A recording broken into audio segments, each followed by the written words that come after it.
मी त्यांच्याविषयी संपूर्ण अभ्यास केलाय. खूप छान.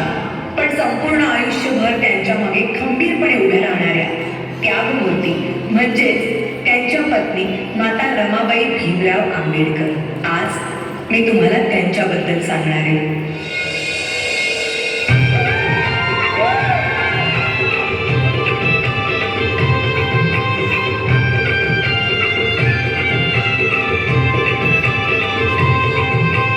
वयाच्या 7व्याच वर्षी त्यांच्या आई वडिलांचं निधन झालं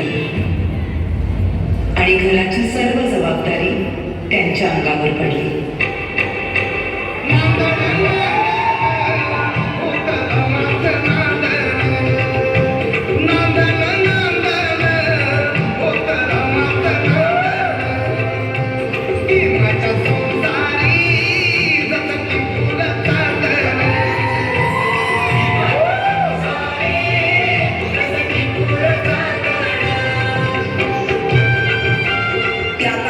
बालविवाह ही प्रथा प्रचलित असल्यामुळे वयाच्या 9व्याच वर्षी त्यांचा विवाह भीमराव आंबेडकर यांच्याबरोबर झाला.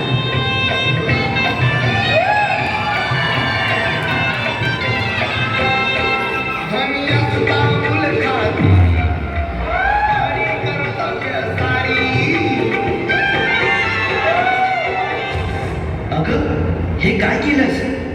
एखाद्या वेळेस तू माझी काळजी घेतली नाहीस तरी चालेल, पण या पुस्तकांची काळजी तुला घेतलीच पाहिजे. मला माफ करा. जर तू शिकली असतीस तर तुला या पुस्तकांचं मोल कळलं असतं. आणि त्यानंतर बाबासाहेब आंबेडकरांच्या सांगण्यावरून रमाबाईंनी शिक्षण घेण्यास सुरुवात केली.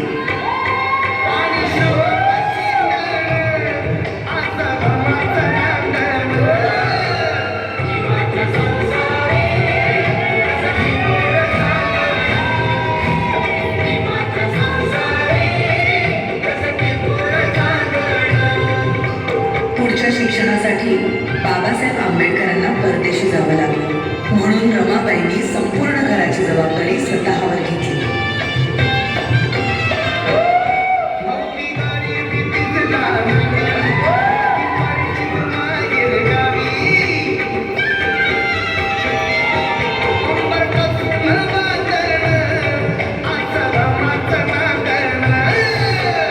बॅरिस्टरची बायको शेण गोळा करते म्हणून लोक नावं ठेवतील या भीतीने रमाबाई रात्रीच्या काळोखात कवड्या थापायच्या आणि पहाट व्हायच्या आधी घरी निघून जायच्या.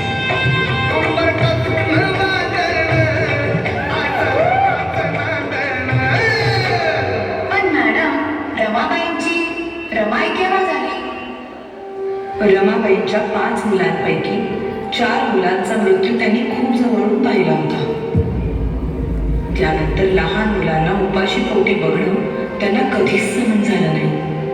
अशाच एका वेळी भुकेल्या मुलांची दशा पाहुनी बांगड्या सोन्याच्या रमाईने दिल्या काढली आणि त्या दिवसानंतर सगळी मुलं रमाबाईंना रमाई बोलू लागली.